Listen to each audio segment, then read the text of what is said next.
So coming back just to this introduction, I welcome you to a round of discussions. And probably the question I want to put out for you is, how do you feel about this idea of relating with Ishvara in this emotive way, and to be given all these opportunities? And the little you know of the stories of Arjuna and Krishna or Prahlada or Mirabai, how is this feeling for you? Is this too much? Too much room? Do you need more instruction, more clear do's and don'ts? Or do you like swimming in this ocean of experiential, emotive journey? So maybe you could take a moment and write a line or two first.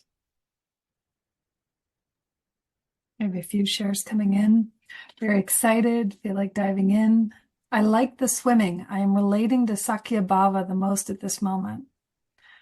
Bhakti is an emotion-based journey, excites me. I feel like I'm swimming in the heart of Ishvara through these Rasas. And this is such a liberal love for Ishvara.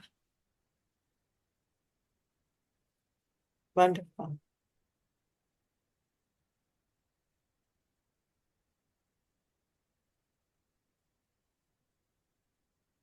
I think some degree of these rasas can be found in other traditions also. So it's not exclusive to the Vedic Hindu tradition, which is the root tradition of yoga. However, these elements are not completely missing. Maybe the Madhurya Bhava, the erotic element is, but not all of them. Erotic romantic element is missing. But this is unique to this tradition. But you inform me, tell me from your traditions if you've seen some of them. That would be my learning. So tell me about it. Please share, take the microphone and share with me if you've seen some of these bhavas. And feel free to not use the Sanskrit term. You can totally use the English term like friendship bhava, paternal bhava, like that, parental bhava. I was thinking of Rumi with the Madhurya Bhava, with this divine love, this beautiful relationship of love and yearning and always connecting. Excuse me, I missed. What did it remind you? Rumi. I was thinking of Rumi with this passionate Rumi from the Sufi connection. That's right. Yes. Yeah, there we see a romantic yearning. Yes. Very good. Thank you. Yeah.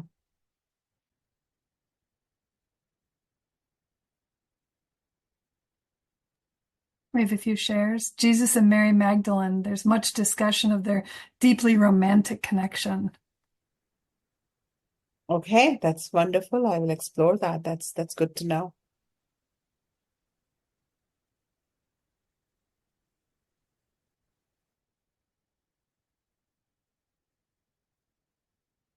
I think it's universal almost to see Ishvara as a parental figure, our God in heaven, right? Our Father in heaven. This is what I've heard in the Christian tradition. I'm pretty sure in every tradition, there is typically a male God figure, which is fine, and is seen as father figure. So that parental bhava is very well established in traditions, and that is why it gives us who are on that path so much solace to have a divine father. Yes. And in the Vedic tradition, there is also the divine mother, and the divine mixed gender. So we have a lot of room for a parental figure. So that's good. And the reason I'm pointing out what is available in other traditions and what is additional in the Vedic tradition is to show you how certain elements exist and certain elements can be inquired into for a more fuller ocean experience. Yes.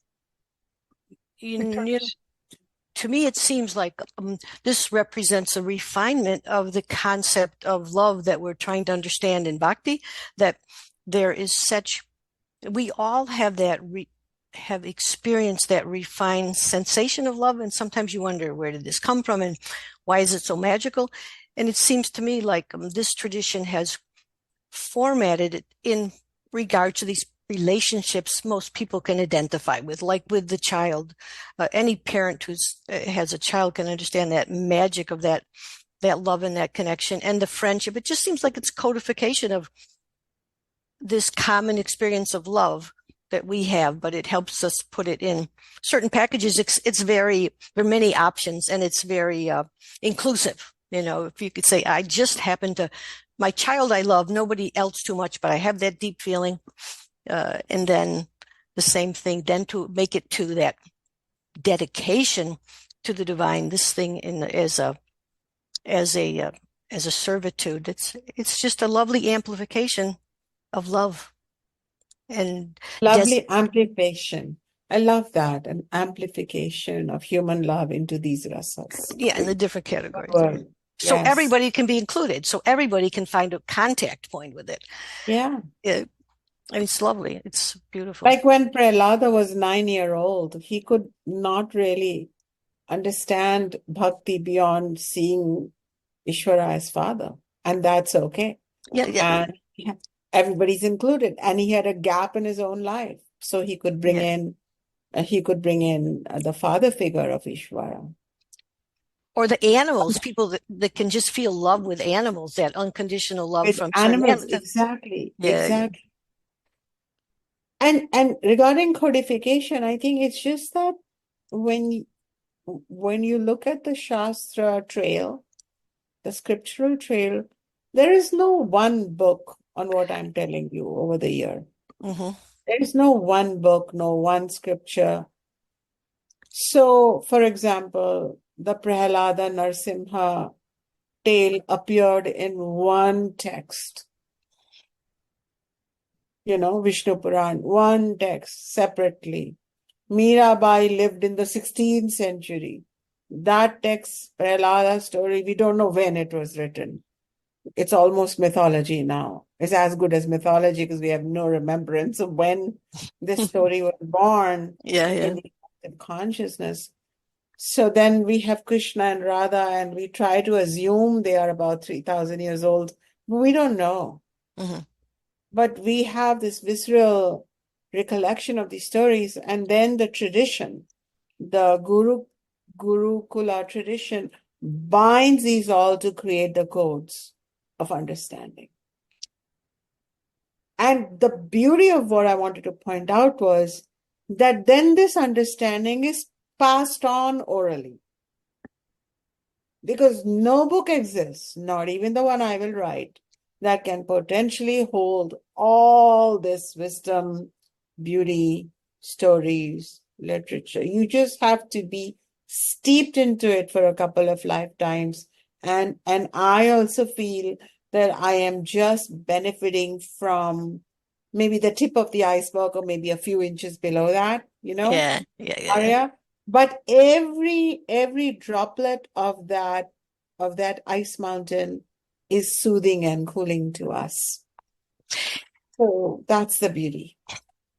And this approach of kind of designing the different categories can allow everybody to come in contact with that sublime feeling of love, even if it's just, I don't know why, but I sense this for my dog. I would do anything. I would give this love to my dog. Or if we had a little child, I mean, it's so wonderful because no matter where you are, you can find a point of contact. And then my goal would be to amplify whatever tiny contact with this sense of divine love, like you said, to gather all of it together and then express it towards Ishwara. It's a lovely entry point for everyone. And in another satsang, I think the prior one, we talked about smarana or remembrance. Right. So this also strengthens our moment-to-moment remembrance. Yes. Wonderful. Thank you. Any other comment or share?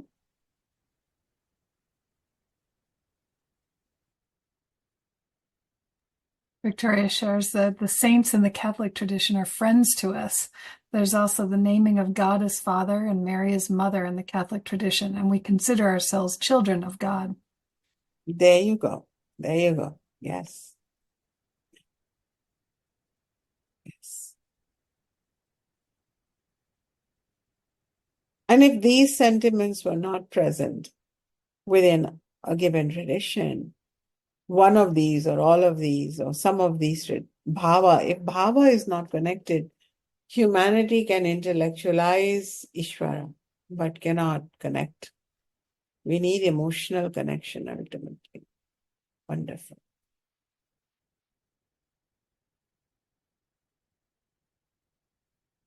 In the Native American Indian tradition, also there's Father Sky and Mother Earth, and considering all living beings brothers and sisters, beloveds. Yes.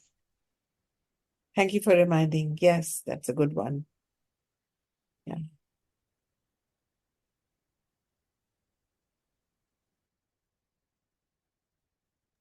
If I could just ask one other question, is it not love? And it's whether we get it just that impulse when we are sitting there with our newborn or whatever, is it not love that is the glue of the universe, that is the force of Ishwara, that is the force behind all this creation? This is it. We're all arriving at love. Interestingly, the word love is not mentioned in the Vedas, except the word prema. Uh-huh. That is mentioned, but it's not like the central context. But if you ask any Acharya, what is the whole purpose of the Veda? It is to wake us up to love. And there's a difference. Like when we see a new puppy or our child or our grandchild, Mhm. like I'm looking at my, grandnephew and I'm looking at his eyes and I fall in love with him or he evokes love within me, that's great. But if I have the remembrance that the eyes and beyond the eyes is Ishvara, then that is smarana or remembrance of Ishvara through the baby. So when you look at your pet and you just love your pet, then that is either a body level or emotional level or mind level connection. Okay. Right. But when you see your pet as a beautiful, represented, shining conversion of Ishvara energy into your pet and into all the abundance and love and joy and happy moments that Ishvara is bringing you as the pet. See, that's non-duality. Yes. Some people would like to hang me for it. It's Yeah. like, how dare you reduce Ishvara to a puppy? But that's a non-dual perspective. Right. In the non-dual perspective, you, I, and the pet, we are all nothing but Ishvara incarnate. We are just getting more aware of it. Like our brain has a veil that has covered us from our own Ishvarahood.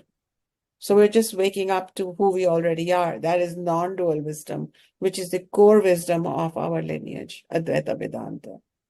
Whereas in the Dvaita perspective, which you see sometimes, for example, in the Hare Krishna movement, ISKCON movement, and a lot of other Vedic Hindu traditions, which are bona fide traditions, they're not wrong.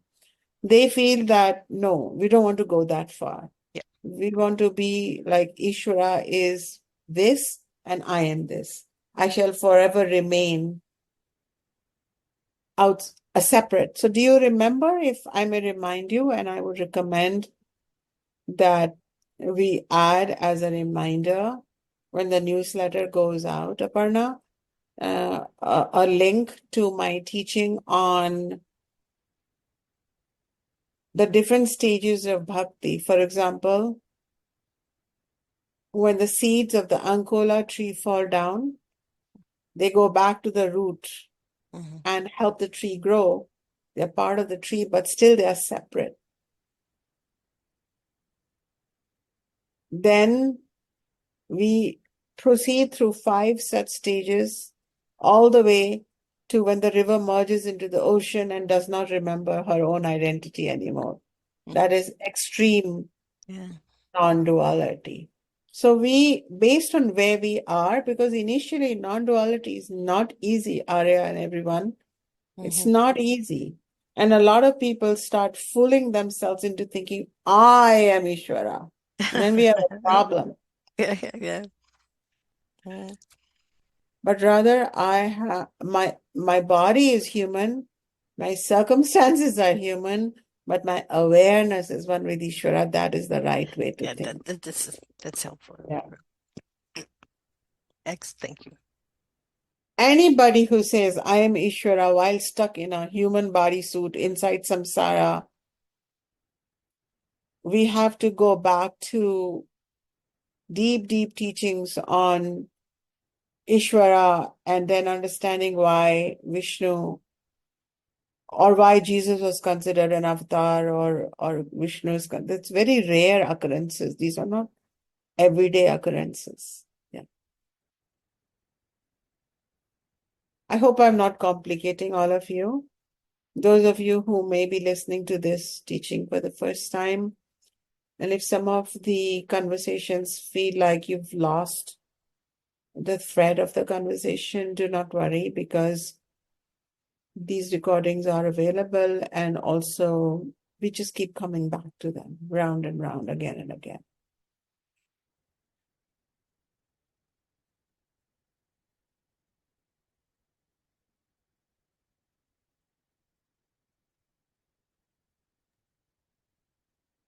We have a few more shares.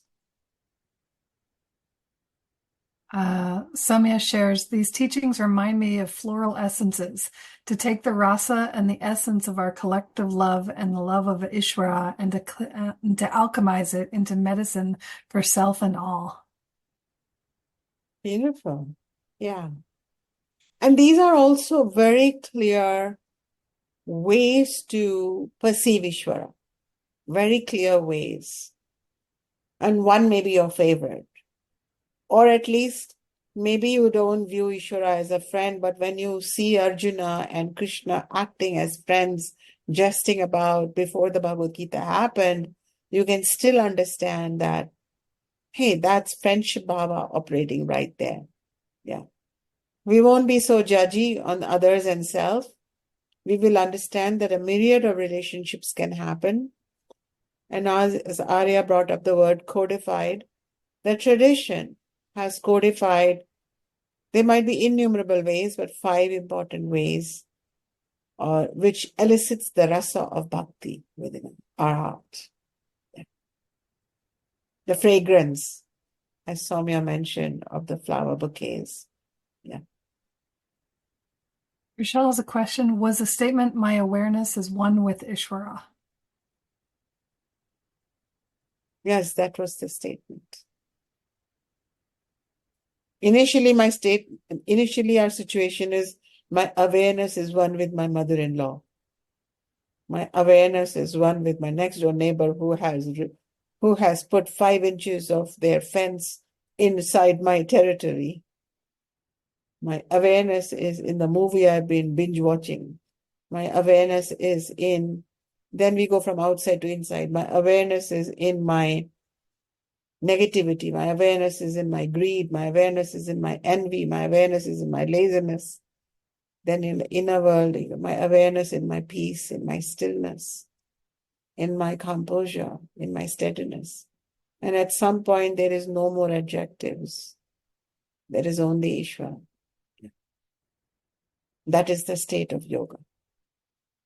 And at that experience, there's only love. The zenith of love, the peak of love. Because Ishvara's body is love.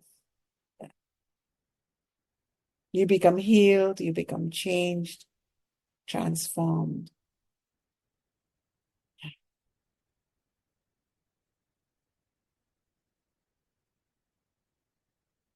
So we have a lot of Ishvara wannabes, dress up like Ishvara, talk like Ishvara.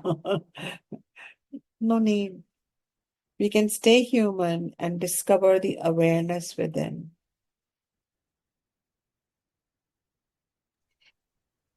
And you said Ishvara's body is love. Ishvara's body is love. Is that correct? It's a symbolic way of saying it, yeah. Yes. Which means consciousness is love. It's the awareness, the consciousness is love. And that's, yes, thank you. Yeah.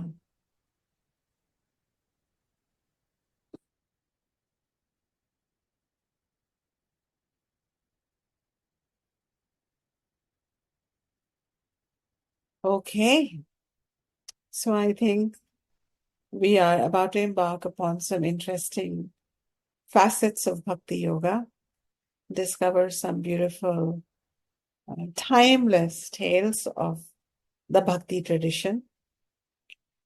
These are tales I grew up with. Time pertaining, yes. These are tales I grew up with, and I took them literally. But when I heard the story of Prahlad, who had a narcissistic father, who wanted to be adulated, worshipped, and was pretty nasty to his own son because Prahlada wouldn't do it. He even tried to have his son killed and maimed and hurt and paralyzed and thrown off a mountain. I was too young a child to know that this was hyperbole, and most people don't throw their kid off the mountain. Maybe some do. I later realized it, but back then I just took it literally, black and white. But once, what sat within me in that story was that even if you're falling down the mountain, you could be in a peaceful state of Shanta Bhava. And my goodness, I have an amazing father, but life has managed to find, episodes where you're falling down a mountain. I think each one of you will agree. And at that time, for example, in my life, I remember Prahlada and I start chanting. And, the chant could be the Gayatri mantra, the Om Namah Shivaya mantra, Om Namo Narayana, Om Dum Durgayai Namaha, or Shiv, Shiv, Shiv,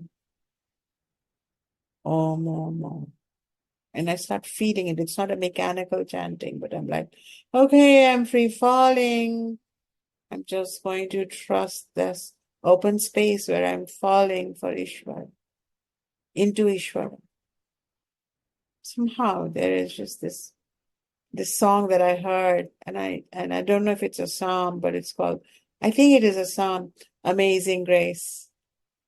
And that is what is experienced at that time. So these stories are going to become part of your subconscious if you allow them.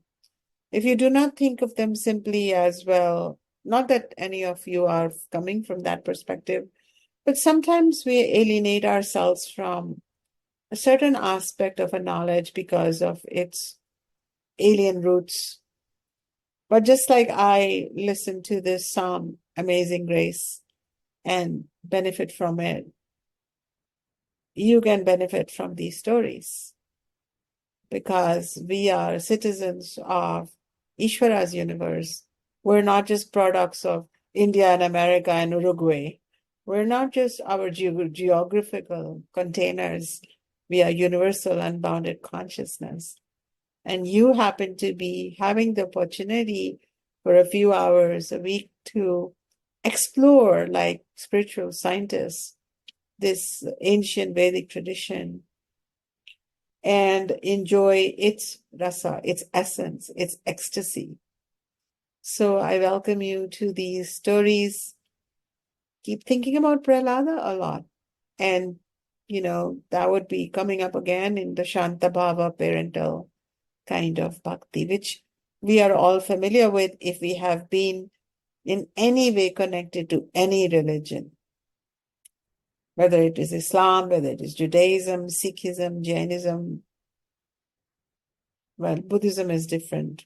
Jainism is different. Eastern traditions are somewhat different, but in a lot of Judeo-Christian traditions, the parental bhava is so beautifully developed and has provided solace to so many.